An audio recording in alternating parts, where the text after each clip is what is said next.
النهارده أنا في ضيافة مستشفى بروك، وعلى رأس هذه المستشفى الآن هو السيدة الجميلة اللي قاعدة بجواري، واللي أنا بشكرها جدا جدا جدا إنها قبلت إن أنا أحضر وإن أنا أنقل لكم ولو صورة بسيطة جدا عن العمل الدؤوب اللي بيحصل هنا معايا ومعاكم. الأستاذة الفاضلة أستاذة عبير الشناوي، المدير التنفيذي لجمعية مستشفى بروك للحيوانات للسيدة زينب. أستاذة عبير، أنا سعيدة إن أنا التقيت بيكي جدا جدا جدا النهارده. حاجة لو سمحتي عرفينا عن المستشفى ببساطة. اسم المستشفى؟ المستشفى اسمها جمعية مستشفى بروك الخير. اوكي. لرعاية الحيوانات. اوكي. ده العنوان في شارع بيرم التونسي في السيدة زينب. طيب طبعا انا هنزل كل الحاجات دي. ده العنوان هو القاهرة. اوكي. المستشفى انت كده بوظتي لي السؤال الثالث فراكم. احنا متواجدين في 6 محافظات. في القاهرة المركز الرئيسي بتاعنا، والمستشفى التذكاري اللي هو المستشفى الرئيسي بتاعنا. حصل انسبريشن وطبعا حصل توسعات، فاحنا متواجدين في 6 محافظات، عندنا 5 عيادات ومكتبين، وبنخدم المناطق دي كلها. ارقام التواصل اللي عايز يوصل في اي ارقام ممكن تدينا؟ اكيد طبعا، في التليفونات الارضي اللي موجوده في العيادات وفي المكاتب، موجوده على الصفحه بتاعتنا على الويب سايت وعلى صفحتنا على الفيسبوك. لحد دلوقتي عايز يتبرع في رقم حساب بنكي متداول؟ الحقيقه احنا التبرعات بتاعتنا بالنسبه للحساب البنكي بتبقى كلها على الجهه المانحه بتاعتنا خارج مصر، لكن داخل مصر احنا بنرحب بكل الناس المهتمه انها تتبرع في مواقعنا في الجمعيه في المناطق بتاعتنا اللي احنا متواجدين فيها. بيبقى فرصه بالنسبه لنا انه نتعرف على الشغل. فكره قوي.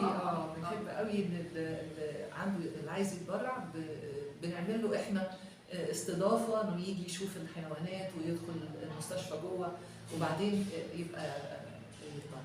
وده لو يدل على شيء يدل ان انتم فعلا عندكم رؤيه واضحه جدا ان انتم تربطوا المصريين بالمكان، مش ان هم يتبرعوا، وان كان دي برضو وسيله من وسائل سهوله التبرع ما نقدرش ان احنا نغفلها في الزمن اللي احنا عايشينه. بس طبعا انا احيي طبعا الفكره. عمل يتم تاسيسه بيكون مستهدف له فئه يعني بتقدم هذه الخدمه ليه تحديدا. طيب الفئه المستهدفه لمستشفى بروك من الحيوانات، نوع الحيوانات اللي انتم بتقدموها؟ انا بشكرك جدا على السؤال ده. احنا الاساس بتاعنا الفصيله الخيليه. الفصيله الخيليه هي الحيوانات العامله من الفصيله الخيليه، اللي هو الحصان، الحمار، البغل. دول اللي هو التخصص بتاعنا في الحيوانات دي. المكان هنا يا فندم ده اهلي ولا حكومي؟ لا، هو مش حكومي. مش حكومي.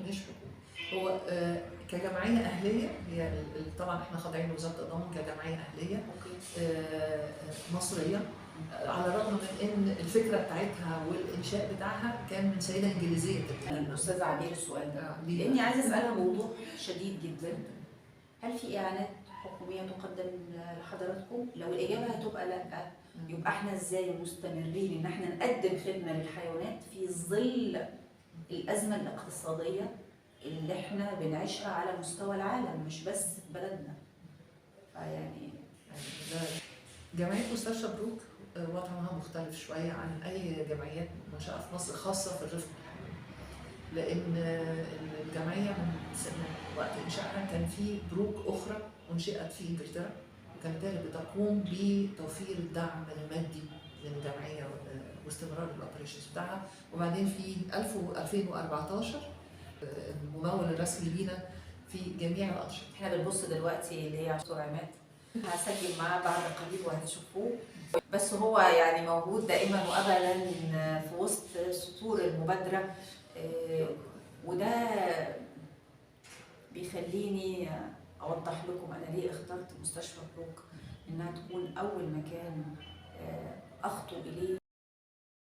زي الدوقه كامله اللي هي اصبحت دلوقتي ملكه انجلترا. احنا صحيح احنا مستخبيين بس مش مستخبيين قوي. احنا في ناس كتيره عارفه عن وجود بروك، ولكن احنا معروفين اكتر عند اصحاب الحيوانات.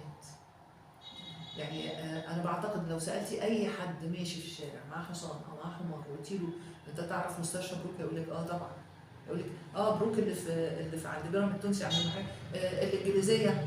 يعني هم نفسهم مسميين لنا كذا اسم حتى جنب الست. مفيش حد صاحب حيوان ما يعرفش عن المستشفى، سواء في القاهره او المحافظات الاخرى. لكن الرجل الشارع العادي للاسف ما استهدفتوش، لان انا رجل الشارع ما العادي لازم توقعتش. أخترق. انا بحاول باللي انا بعمله معاكم مع النهارده ان انا اخترق رجل الشارع العادي، ان انا اوصل له المعلومه. وانا معاكي في ده كمان لحاجه كمان، لان احنا جزء كبير من الدور بتاعنا توعيه، فانا بوعي صاحب الحيوان. لكن احنا جينا في مرحله لقينا ان التوعيه لازم تتوسع، مش بس اصحاب الحيوانات، لا ده كل الناس اللي هي بتتعامل مع الحيوان اللي هم شايفينه في الشارع. حتى لما بيبقوا في الشارع ازاي بيتعامل مع الحصان اللي هو بيجر الكر، ما بيصبرش عليه، صاحب العربيه ما يصبرش عليه ان هو يعدي بيه. فلا احنا كلنا محتاجين يعني وراه الشرعيات لازم يبقى عنده التوعيه برضه زيه وزي اصحاب دي. هو اكيد هيستفيد بيها حتى لو ما رباش حصان، بس المعلومه في نفسها ذات قيمه.